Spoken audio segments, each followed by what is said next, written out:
the 27th of November, Thanksgiving Eve. 14 games, 28 teams, a lot of players. I'm not doing the math now.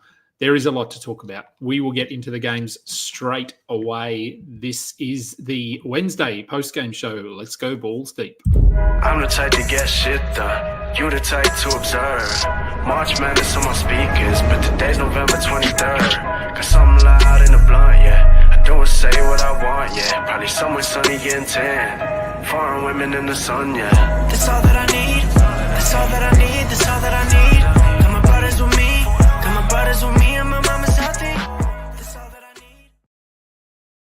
Welcome to the Balls Deep podcast, brought to you by Fantasy Basketball International. I'm Adam King. Find me on Twitter at AdamKing91. Find me on Blue Sky at AdamKing91. Find us at FBI Basketball. We are also part of the Old Man Squad. Go and find them. Give them a follow at Old Man Squad. We are on Google Podcasts and Apple Podcasts and Spotify and YouTube and Twitter. Please head to one of those. Well, not Twitter, but head to YouTube, head to Spotify, download, save, record, stream, like, thumbs up, whatever. Do all of that. We really appreciate it. We are getting straight into these games because I was going to do this show in about an hour because I have somewhere to go. But let's put myself on a time limit and let's just try and bang this out in the next... I've probably got about 40 minutes. So let's see if we can get through 14 games in 40 minutes. Although in saying that, game 14 is not yet finished. So maybe 14, at least 13. First game of the night, the Hawks and the Cavs. A very good win for the Hawks. They were down early, but rallied, came back, get the win 135 to 124 in Cleveland. For the Hawks, it was Onyeka Okongwu outplaying Clint Capella in this one. More minutes, better production. So hopefully this maybe is the start of something for him, but I will believe it when I see it. Don't need to talk about Jalen Johnson. He's been very good and was very good. Trae Young, a little bit slow to get going. The shooting is still way off, but 20 points, career high 22 assists.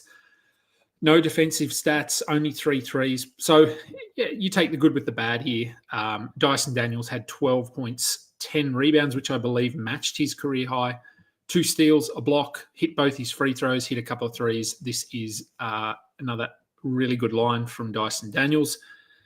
And we had some of their bench guys getting hot here. DeAndre Hunter had 26 points with nothing else. Bogdan Bogdanovic had 17 points with basically nothing else. Hunter is more of a points guy. He gets hot like this and then disappears.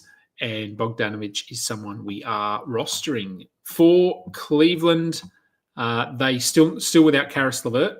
But they rolled with their normal starting lineup here. And the numbers were okay. Not really too much to complain about here. Evan Mobley continues to be very good this year, 22 and 12 with 7 defensive stats. The breakout is here. I don't know if we call it a break. Yeah, well, let's call it a breakout.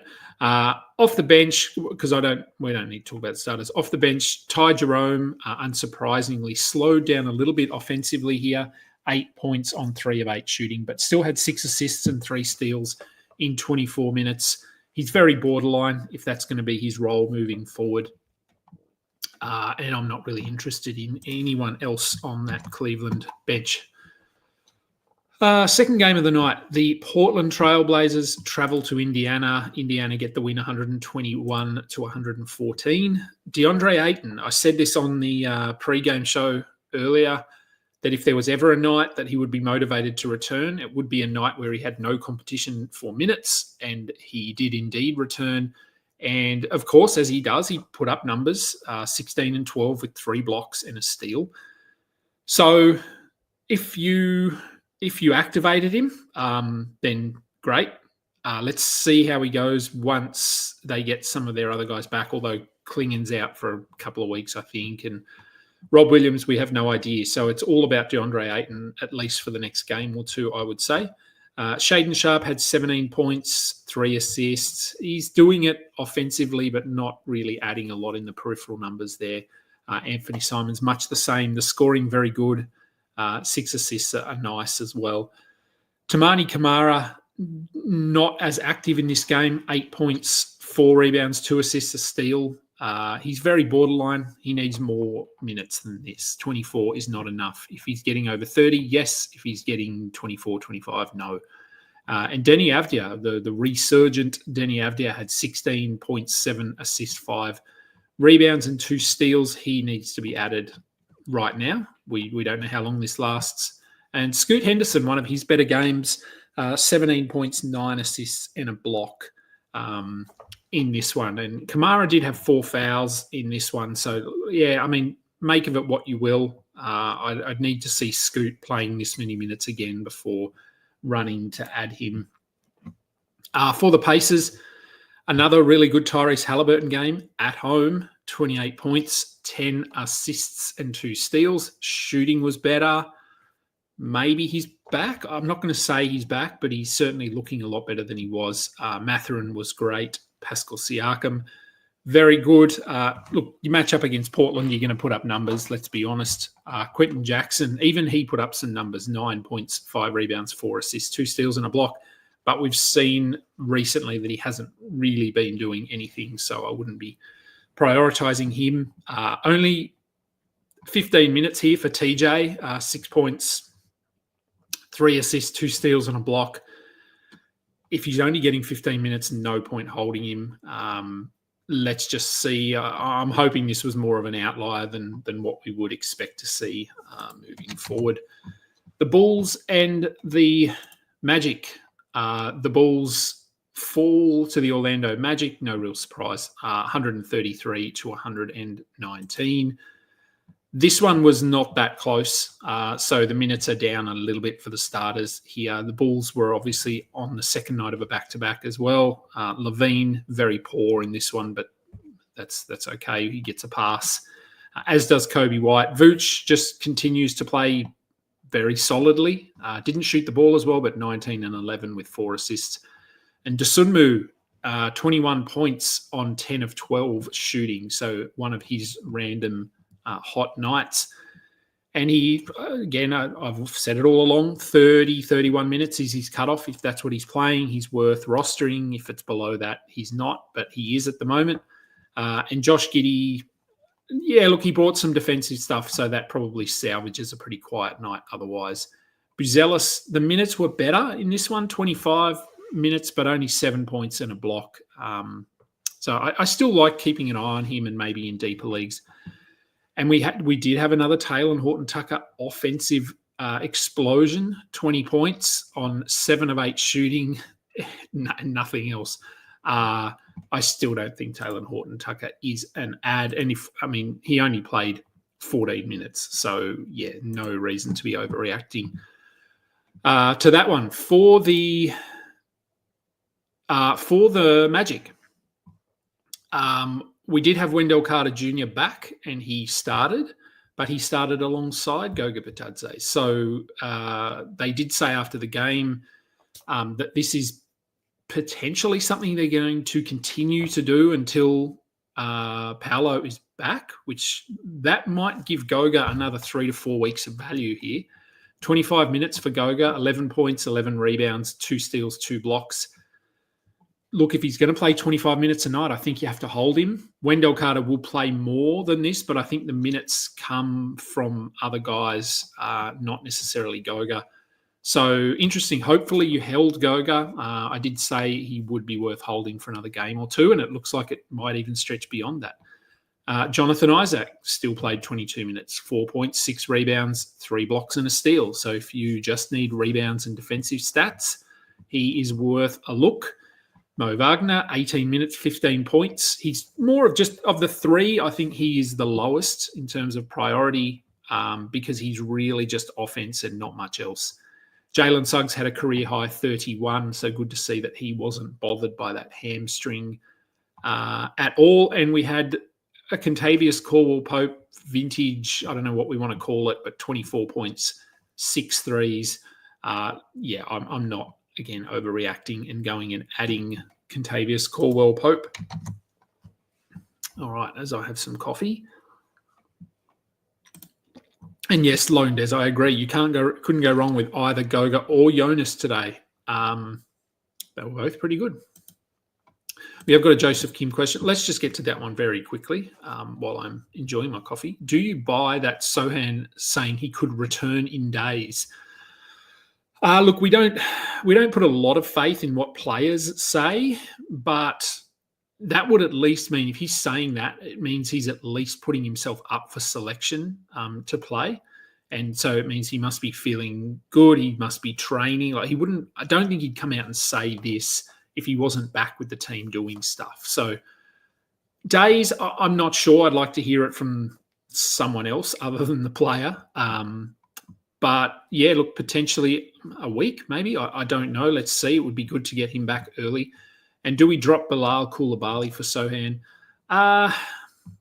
It's pretty close, to be honest. I might lean Koulibaly slightly. I just think the potential for minutes for him is a little bit higher in February, March. But I do think both are certainly worth rostering. So if you can find a way to get both of them on your roster, I would do that. On to the next game, the Rockets and the Sixers. Rockets get another win. Sixers get another loss in overtime, 122-115 for the Rockets. Very good win for the Rockets on second night of a back-to-back in Philadelphia. Şengün, another very, very good performance. Jalen Green, after last night, it was a questionable performance. He had 9 points. He's come out here and put up 41 points. 7 rebounds, 2 steals, 1 block. So phenomenal performance by him. And Jabari Smith went back to sucking. He had 8 points, 3 rebounds, 2 blocks. Foul trouble here limited him to just 25 minutes, but he wasn't playing that well, to be honest. And Dylan Brooks, a classic donut from Dylan Brooks, 0 points on 0 of 11 shooting. Hopefully you didn't add him. I sort of said, yeah, we don't bother with him. Amen Thompson, though, another very good game for him, coming off a strong game yesterday where I think he had, did he have five or 7 defensive stats yesterday? He put up another 6 here, 3 steals, 3 blocks to go with 19 points, 12 rebounds. Efficient shooting, pretty good from the line, 3 of 4. It's not perfect, but it's okay. So he's rolling along very nicely. And Tyrese, who was pretty average yesterday, had 0 points. I said not to worry. He would look to bounce back, and he did. 14 points, 7 rebounds, 2 blocks in his 26 minutes. So nice to see him back in the positive column. For the Sixers, no Embiid, no Paul George. So we did have an Andre Drummond sighting. He had 6 points, 9 rebounds, 2 steals. If we knew he was going to play 29 minutes, 30 minutes a night, we'd add him, but we're just not sure. Yabusele, I talked about him on the pre-game show as a potential add today, which I did, and I'm happy I did. He had 22 points, 7 rebounds, a steal and a block, 4 threes, 4 of 8 from the line. That sort of kicks you in the nuts a bit, but everything else was pretty good. Oubre, he's just points. He's not a good player. But Tyrese Maxey had a very, very nice night, 39 points, 10 assists, 5 steals. The shooting is still below where we would want it to be for Maxey, who is sort of I guess we think of him as an efficient guard, but with no Embiid and no George. He basically just firing away at will here, 14 of 34 from the floor. And Jared McCain, 15 points. He's settled back a little bit, but still obviously a must roster player. Okay, Clippers and the Wizards. Comfortable win for the Clippers. Another big loss for the Wizards, who look terrible. For the Clippers, didn't have to extend themselves, which is always nice. Not for fantasy, but for the team itself. James Harden basically just toyed with the Wizards here. 43 points, 7 assists and 3 steals. Chris Dunn, only 20 minutes, had 3 steals. If you're streaming him in for steals, that's what he did.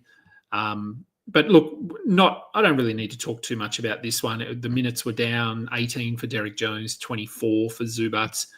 And then we had big minutes off the bench. Kevin Porter had 24 minutes, Jordan Miller 20, Mo Bamba 16. So we're not really looking too much at the Clippers box score there. For the Washington side, though, Jordan Poole returned after missing 2 games with his hip thing. And probably should have just stayed on the bench. 8 points on 1 of 7 shooting, 6 turnovers. So, yeah, when your turnovers almost beat your points, it's not a good thing. He did have 2 steals and got them late, which sort of salvaged his night. But, yeah, an off night, but he's been really good. So I think we give him a pass here. Alex Sarr had 13 and 5 with a steal and a block. He's looking a little bit better. Again, the minutes were down because both teams just rolled out their bench. Here. And yeah, I understand the question with Koulibaly because Koulibaly only had 3 points in 31 minutes. His offense is going to come and go, but I still think his ceiling is high enough that he should be rostered. Brogdon still continues to play those minutes for whatever reason, and we add him for now. Kaishan George moved back to the bench. We can drop him. And Valanciunas had 17 and 7 in 18 minutes. So this is what he can do. If he's playing close to 20, he's worth holding because he's borderline double-double. But anything below that, probably not. And Bub Carrington, it's time to move on from him. Okay, Miami and Charlotte. Low-scoring, sort of yucky game here, 98-94. Miami get the win. For the Heat, Jimmy Butler, very quiet in this one. But we had a good Duncan Robinson game. We haven't seen one of those for a little while. 22 points, 6 threes. So he is a 3-point streamer. We know the deal there. And Haywood Highsmith, he did have 4 blocks and a steal, but we're not relying on that every night. So he's not someone we need to prioritize. Terry Rozier played. That's probably the biggest positive here because he had 7 points in 25 minutes. We're still rostering him. But it wasn't a great performance. Pell Larson, 15 minutes, Jaime Jaquez 20. So Jaquez are back ahead of him, and maybe this is just going to be a situation where they're going to decide on the night as it's happening who is going to get more minutes. I don't think either can be rostered given that scenario. For the Hornets, LaMelo Ball continues to just shoot whenever he gets the ball. 32 points on 35 shot attempts and 23 pointers. He hit 7 of them. So, volume is there. If you're looking at volume, it's great. He did have 10 rebounds, 7 assists, but also 7 turnovers and no defense. So, again, take the good with the bad here with LaMelo. But at this stage, it's just him and Brandon Miller are really their 2 only offensive threats. Miller had 21 points. And then the rest of the starters, Gibson, no thanks. Josh Green, no thanks. Saloon was pretty good in this one, 17 points. I mean, the minutes are there if you want to take a flyer on him, but I'm not super interested. Diabate came off the bench, again, failed to score, but we're getting used to that. 11 rebounds and a steal. So not his best game, but if you've got him for rebounds and defensive stats, and he got you the rebounds, let's say that. We had 23 minutes of Cody Martin. I'm not interested in him. 6 defensive stats, but he's really just that streamer guy. You can him or Chris Dunn or I don't know who else is a defensive streamer. Well, it was Lou Dort a bit. Anyway, he fits into that bucket. All right, a couple of questions. How are we going for time here? We're all right. Would I consider dropping Ivy for Sohan or Avdia? No, I don't think so. I think Ivy's role is pretty secure. He was good today. We will get to their – actually, is their game? Must be soon. It's still a while. All right, let me just flick through back to where we were. So, no, I don't think I'd be dropping Ivy. I'd certainly be looking to add Sohan if you could.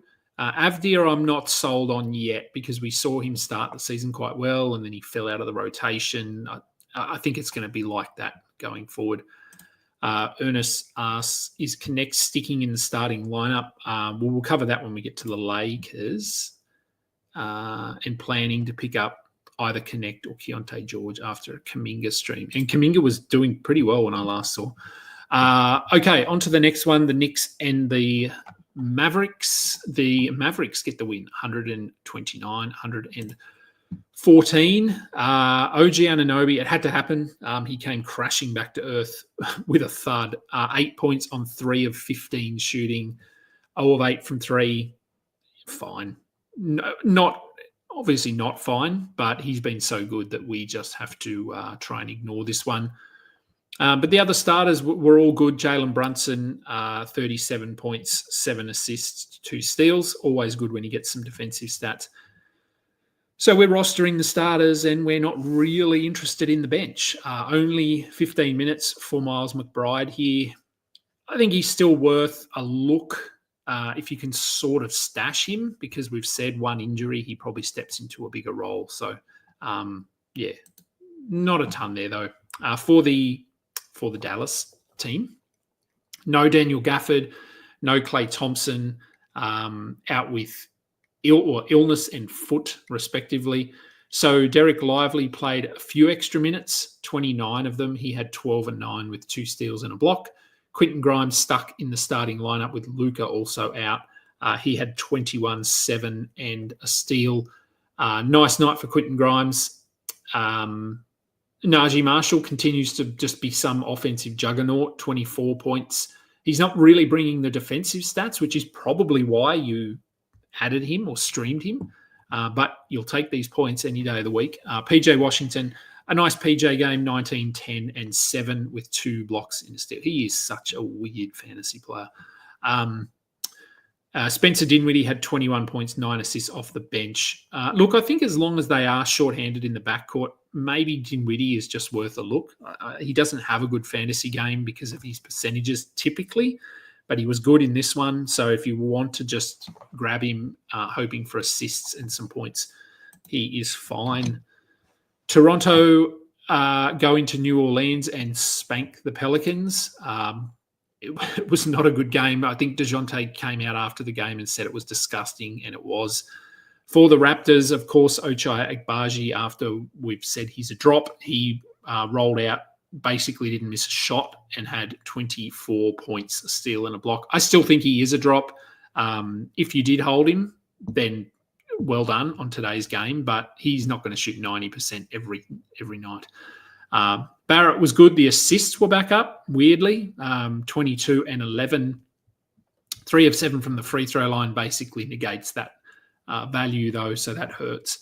And Jakob Poeltl, probably his worst game of the year, production-wise, 2 points, but he'll be fine. Scotty Barnes had 17 and 12, doing his thing. Jacoby Walter started in this one, 14 and 11. Interesting. Not someone I'm adding, but yeah, it's always nice when these teams are just rolling out these guys. And remember when Jonathan Mobo was like this big thing and people were talking him up? Yeah, he's not. 4 points with a steal in 15 minutes. No reason to look at him. Okay, the New Orleans box score does not. It's not good reading if you're a Pelicans fan. We had some changes. Obviously, Brandon Boston moved into the starting lineup. We had no Brandon Ingram. We had no Trey Murphy, and we've got all those other injuries as well. DeJounte was back and played 25 minutes. I thought he looked okay, but very rusty. Obviously, 5 of 17 from the field, but CJ wasn't much better, going 7 of 20. So it really just wasn't a good game all around for the Pelicans. Maxey started as well, had 11, 5, and 2. And I think I'm pretty sure I've been saying that he is worth holding. Elfrid Payton, who was a sort of a nice little pickup there for a few games, he played 27 minutes off the bench, had 10, 5, and 4 with 2 steals. That's still a 12-team line. But once they get Ingram back, once they get Trey Murphy back, I just think there's going to be a squeeze on guys like him, Jeremiah Robinson, Earl, Jordan Hawkins. They're all just going to be squeezed out a little bit. Okay, Sacramento and Minnesota. Another loss for Minnesota. Now, I've pulled up a tweet because I know I went off on a bit of a rant yesterday. I think I did anyway, about the Timberwolves. So a tweet that I came across, and it was, courtesy of Chris Hine, he's a Timberwolves beat reporter. This must have been in a post conference or something, but Anthony Edwards says he feels like the T-Wolves have been growing apart and that they can't talk to each other anymore. Ant claims everyone has their own agendas right now. Well, no duh. They're just not playing cohesively at all. I don't know.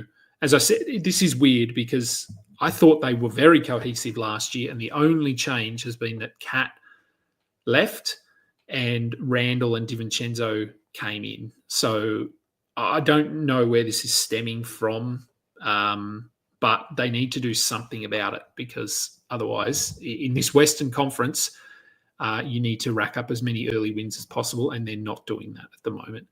For Sacramento, no DeMar DeRozan. So we had the aging Jay Crowder, who was signed yesterday, I believe. He started and played 27 minutes. We are not adding Jay Crowder. He was good impact-wise. He looked okay out there, but he's not a fantasy guy anymore. Keon Ellis also started. He had a steal and 2 blocks. Kevin Huerter, I thought he was going to be getting minutes here, but they've obviously they had other ideas. Whether this was a matchup thing, I don't know. Maybe you want to hold Huerter for one more game, but if he's only going to play 14 minutes off the bench, no reason. And Monk, who I said was my priority of the 3 guards, he had 27 points, 9 assists, 8 rebounds. So if he was available, hopefully you picked him up. For the Timberwolves, as I said, it's very clunky. Mike Conley returned, had 16 points, 2 steals. They look better with him on the floor, but I said I'm just not a fan of Anthony Edwards. In terms of I don't know what it is. Production-wise, fine. 29 points, 5 rebounds, 5 assists, 3 steals. Numbers are great. Gobert, 9 and 7 with 4 blocks, which 9 is actually a good offensive night given what we've seen lately. Jaden McDaniels failed to score. This is why I said there's no reason to be holding him. Randall was Randall. And with Conley back, DiVincenzo moved back to the bench. I think we can move on from him. Alexander Walker was good, but 20 minutes will not get it done. So he did have 17 points, 2 blocks and a steal, but I would not be chasing him down at all. All right, the Pistons and the Grizzlies. So no Cade again. So Jaden Ivey had 17 points. So he didn't have that good a game. 17 points, 1 assist. I'd still be holding him. The minutes are there typically. This was just a case of we're getting blown out. You can see all of the starters played about 20 minutes. And then we got 27 Marcus Sasser, 22 Wendell Moore minutes, Paul Reed, Cole Sweeter. So again, this is one of those box scores that I'm just going to ignore. Good to see Asar Thompson, though, starting with Tobias Harris out. He had 3 points, 4 rebounds, 4 assists, and a steal. Plays very much like his brother in terms of the numbers, but doesn't have quite the offensive range. Not that Amen has a lot of range, but Asar is even more limited. But he'll get you some assists, he'll get you some rebounds, and then chip in on the defensive end as well. To drop for with Asar. Yeah, so just reading JJ Styles here. I had Shaden Sharp or Asar Thompson to drop for Sohan. I went with Asar. Yeah, I think that's fine. I'd keep Sharp over Asar, so that's all right. For Memphis, comfortable win again. So the minutes are down here. Jaren Jackson only played 22. So Pippen played 31, but we know he's usually playing around 25 in competitive games. So don't worry about the production here. Don't really look at anything and make any hasty decisions. Marcus Smart was very good.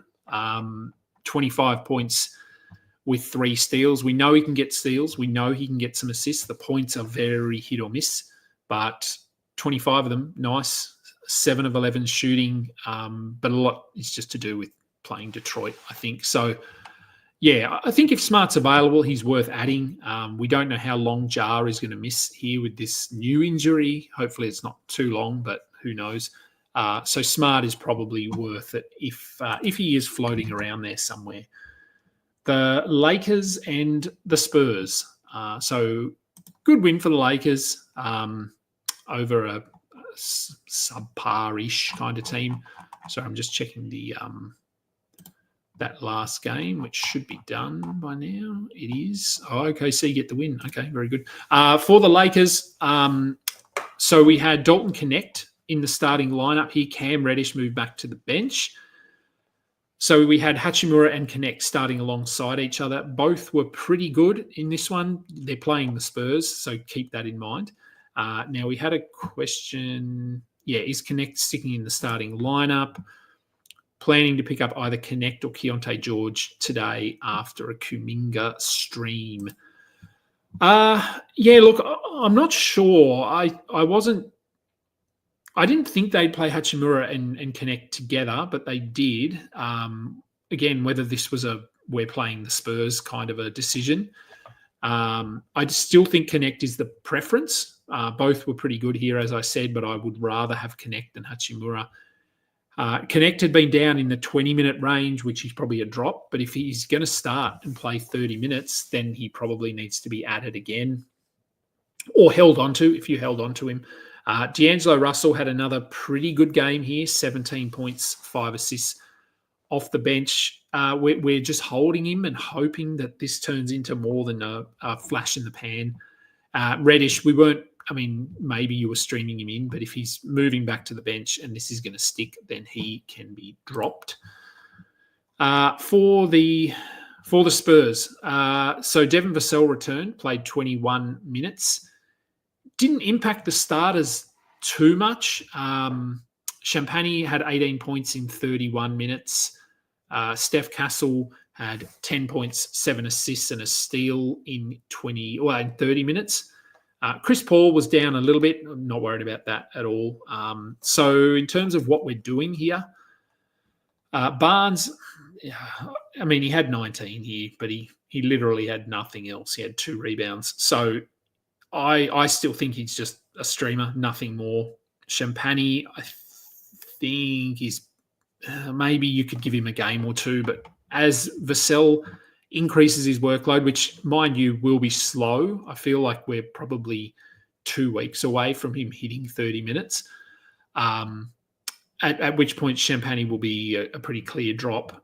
Steph Castle, I think I'm holding him. We want to see what happens with this Vassell situation, whether he moves into the starting lineup or sorry, he probably will, but who does he replace? Is it Steph Castle or Julian Champagny?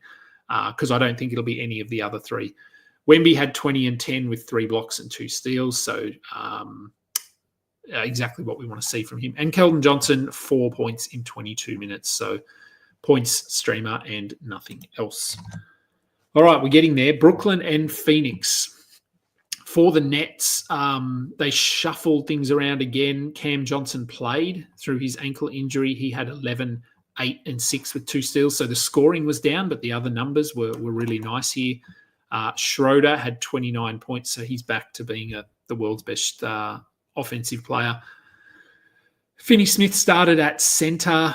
We had Jalen Wilson out with calf soreness, I think it was, which allowed them to mix things up a bit. Finney-Smith had 9 points. I'm not really looking at him. Zaire Williams had 10, 4, and 2 with 2 steals. I think he is worth picking up here. And Ben Simmons, best game of the year. It's up there. 14, 9, and 8 with a steal in 27 minutes. So encouraging, absolutely. Tyrese Martin, 30 points in 28 minutes. He took some time away there from Zaire Williams down the stretch, but this was just a case of hot hand. He shot 8 of 10 from 3, so I'm not making any moves here. Trendon Watford is interesting. If these injuries stick, I do think Watford has an interesting fantasy game, but the minutes typically aren't there, so let's just see what they do with him.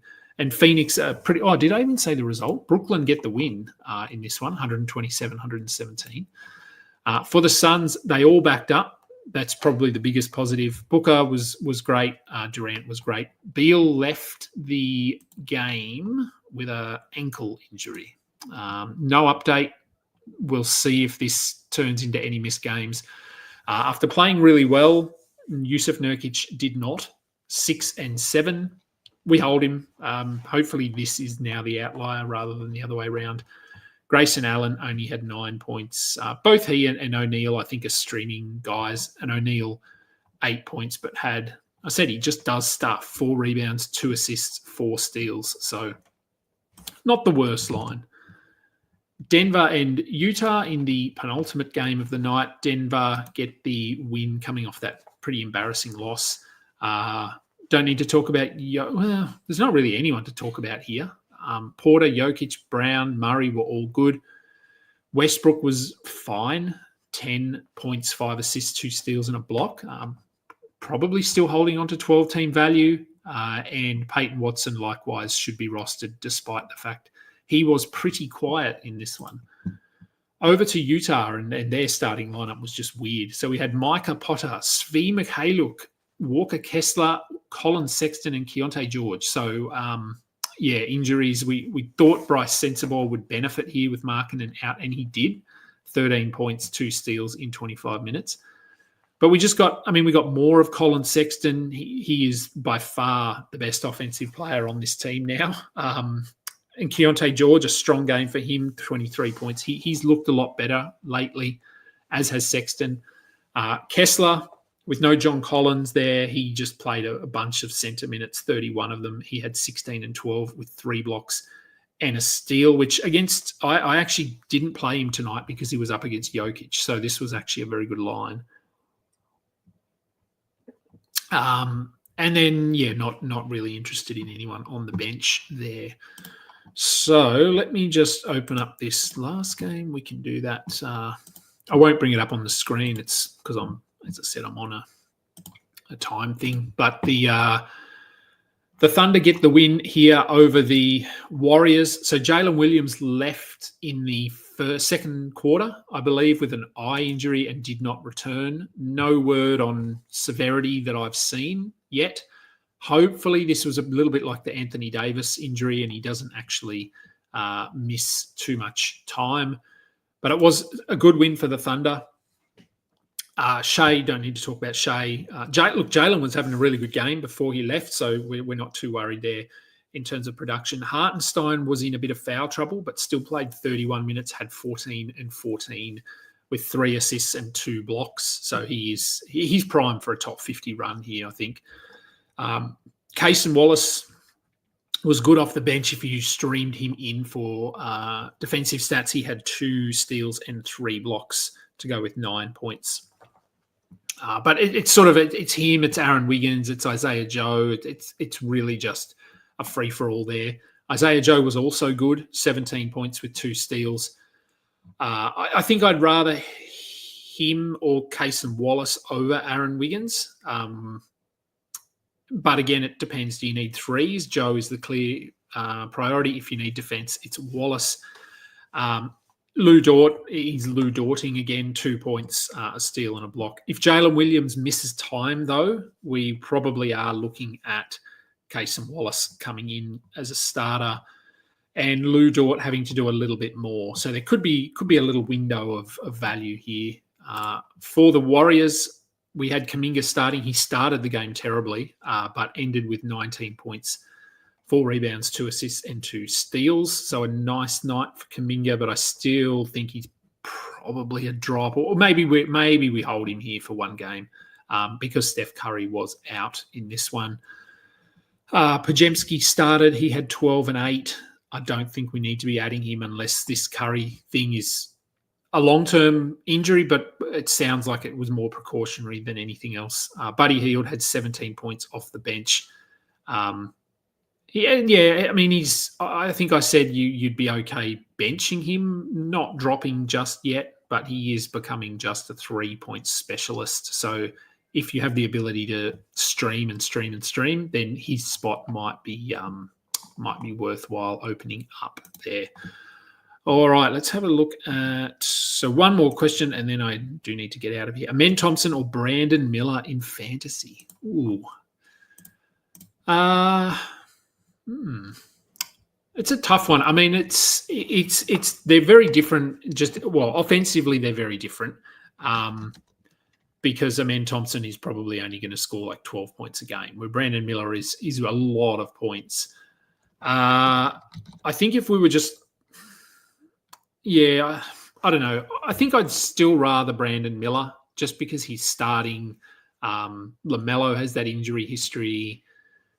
But if you're looking for defense, rebounds, like things other than points and threes, maybe Amen Thompson, but I think Brandon Miller would be my preference there. And I'm very high on Amen, so but I still think it's him. Okay, we got there just. I do need to run. That will do for today's show. There will be no pre-game show tomorrow because there's no games, but I probably will do a post-game show. And yes, I know there are no games, so I won't have much to talk about, but we might just talk about some injuries or something like that. But I'm in a routine. If I have a day off, then who knows, I might not want to come back. So that will do. Thank you, everyone, for listening. I'm Adam King. This has been the Balls Deep post-game show. Until next time, catch up.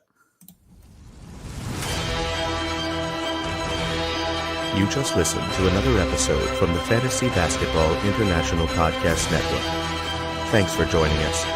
And for more information about joining our community, please check out our website at fbibasketball.com.